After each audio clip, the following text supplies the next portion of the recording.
Video बहुत ही important है सबके लिए। ये वीडियो इसलिए बना रहा हूँ कि लगातार सोशल मीडिया पर हर दिन कुछ न कुछ ऐसी तस्वीरें जिसे देखकर डर लगने लगता है।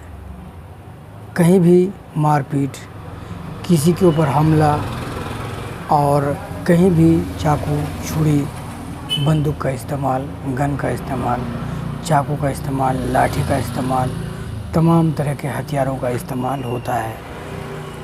ये वीडियो सबसे अपील है कि अपने अपने ग्रुप्स में लोगों को ज़रूर भेजें, क्योंकि लगातार इंस्टाग्राम पर, यूट्यूब पर या फेसबुक पर आज के दौर में कई ऐसी तस्वीरें आ रही हैं और इंसान की मदद करना, इंसान को बचाना इंसान का पहला कर्तव्य होना चाहिए।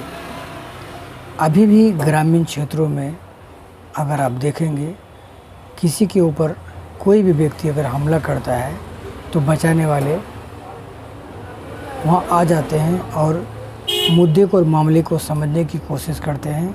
संगीन या बड़ा अपराध करने से लोग समाज में रोकते हैं, लेकिन शहरी क्षेत्रों में इस तरह की तस्वीरें आपको बहुत कम मिलेगी या ना के बराबर, क्योंकि शहर में अक्सर आप देखते होंगे कि कोई किसी को मारते हैं, पीटते हैं, या कई बार ये भी देखे होंगे कि मर्डर केस देखे होंगे कि लोग वीडियो बनाते हैं लेकिन लोग बचाने नहीं जाते हैं। लोगों में इतना डर है, लेकिन अभी भी समाज में कई ऐसी जानकारी के आधार पर, कई ऐसे बातचीत के आधार पर या तस्वीरों को देखकर भी अंदाज़ा लग जाता है कि समाज में आज भी मजबूती और एकता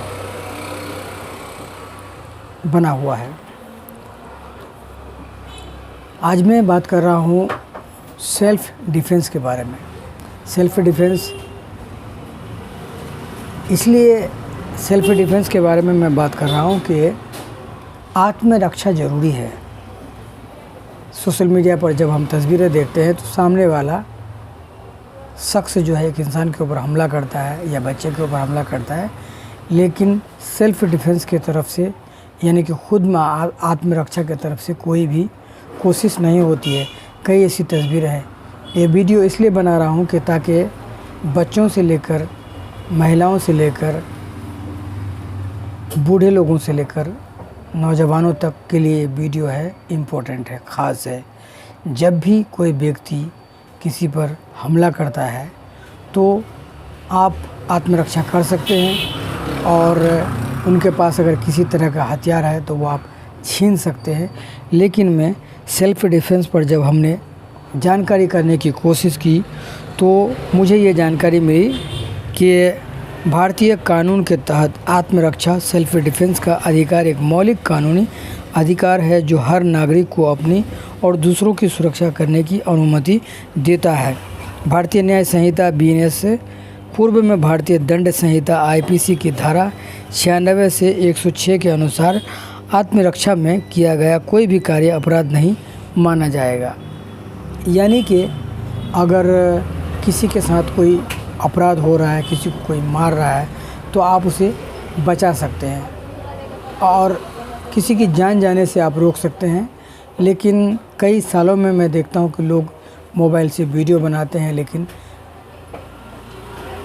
रोकते नहीं हैं, टोकते नहीं हैं।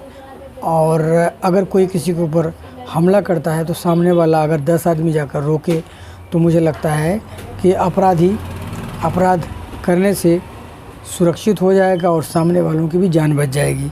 तो ये मैं आपको इसलिए बता रहा हूँ कि मैं कई ऐसी वीडियो देखने के बाद मैं इस नतीजे पर पहुँचा हूँ कि मैं वीडियो बना रहा हूँ, लेकिन ये वीडियो आप तमाम लोगों के ग्रुप में शेयर ज़रूर करना चाहिए। कानून आपको हाथ में लेने की इजाज़त नहीं देता, बल्कि केवल तब सुरक्षा प्रदान करता है जब आपके पास पुलिस या सरकारी अधिकारी की मदद लेने का समय ना हो। आत्मरक्षा से जुड़े प्रमुख कानूनी नियम और शर्तें हैं। पहला है कि सुरक्षा का अधिकार जिन चीज़ों की रक्षा कर सकते हैं, कानून के अनुसार आप 2 मुख्य चीज़ों की रक्षा के लिए फोर्स का प्रयोग कर सकते हैं, बल प्रयोग कर सकते हैं। शरीर की रक्षा अपनी या किसी अन्य व्यक्ति की जान और शरीर को बचाने के लिए, और अपनी रक्षा या दूसरे की चल अचल संपत्ति को चोरी डकैती लूट या नुकसान से बचाने के लिए। और दूसरा है हमलावर की जान कब ली जा सकती है। ये हमने जब सर्च की तो ये जानकारी मिली, और गूगल पर आप भी सर्च कर सकते हैं। कानून की कुछ विशेष गंभीर परिस्थितियों में आत्मरक्षा करते हुए हमलावर की जान लेना भी जायज़ माना गया है। मगर ये जो हमने सर्च किया है, ये गूगल पर सर्च किया है, और जब आपको अपनी या किसी की ओर जब आपको अपनी या किसी और की जान जाने का खतरा हो, तब गंभीर चोट या अंग भंग होने का खतरा या डर हो, तब बलात्कार, रेप या जबरन शारीरिक संबंध बनाने की कोशिश के दौरान, और किडनैपिंग या गलत तरीके से बंधक बनाने के प्रयास में, तेजाब हमले, एसिड अटैक या इसकी कोई कोशिश के वक्त। तीसरा, कानून की महत्वपूर्ण सीमाएं होती है। कानून की महत्वपूर्ण सीमाएं होती है। लिमिट्स, आत्मरक्षा का अधिकार सीमित नहीं है, इस पर कोर्ट कुछ कड़े नियम देता है। ये मैं आपको इसलिए बता रहा हूँ कि कई ऐसे वीडियो देखने के बाद मेरा मन ने कहा है कि कुछ ऐसे वीडियो बनाए जाएं कि लोगों के लिए सुरक्षा हो और लोग जो है मजबूत हो और हमलावर को सामने से रोके। आप केवल उतना ही बल प्रयोग कर सकते हैं जितना खतरे को टालने के लिए ज़रूरी हो। उदाहरण के लिए, अगर कोई आपको थप्पड़ मारने आता है तो आप उस पर गोली नहीं चला सकते। जैसे कि हमलावर पीछे से हट जाता है या भाग जाता है, आपका आत्मरक्षा का अधिकार समाप्त हो जाता है। खतरा कब खत्म? खतरा खत्म, अधिकार खत्म। यानी कि जैसे ही हमलावर पीछे से हट जाता है या भाग जाता है, आपका आत्मरक्षा का अधिकार समाप्त हो जाता है। इसके बाद उस पर हमला करना बदला या प्रतिशोध माना जाएगा, आत्मरक्षा नहीं। जानकारी बताते हैं कि अगर आपके पास पुलिस या किसी अन्य प्राधिकारी के पास मदद मांगने का या अन्य किसी प्राधिकारी के पास मदद मांगने का पर्याप्त समय है तो आप खुद बल प्रयोग नहीं कर सकते। चौथा है जिम्मेदारी, सबूत की जिम्मेदारी, बर्डन ऑफ प्रूफ।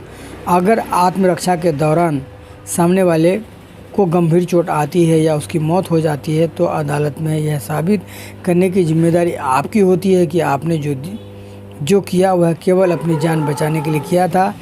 इसके लिए मेडिकल रिपोर्ट, चश्मदीद गवाह या सीसीटीवी फुटेज बहुत अहम सबूत बनते हैं। तो ये मैं वीडियो इसलिए बना रहा हूँ कि मैं कई ऐसी तस्वीरें, कई ऐसे वीडियो देख रहा हूँ और जिसे मुझे लगा कि सुरक्षा के मद्देनज़र कुछ बातें की जाए, कुछ वीडियो बनाया जाए, इसलिए ये वीडियो बना रहा हूँ। इस वीडियो को आप तमाम ग्रुप्स में तमाम लोगों को भेज सकते हैं। कानून में किसी को ऐसा अधिकार नहीं है कि कोई भी व्यक्ति कानून हाथ में ले किसी को मारे पीटे। ये तमाम चीज़ें एक दायरे और सीमित में है। इसलिए कई ऐसी तस्वीरों को देखने के बाद मैंने सोचा कि ये वीडियो बनाया जाए। तो इस वीडियो को आप दूसरों को शेयर करें ताकि कमज़ोर जो निहत्थे लोग हैं उनको कोई सहारा मिले और कभी भी किसी बेकसूर पर हाथ न उठाएं, किसी कमज़ोर पर हाथ न उठाएं, किसी को डराने की कोशिश न करें, किसी को मारने की कोशिश न करें।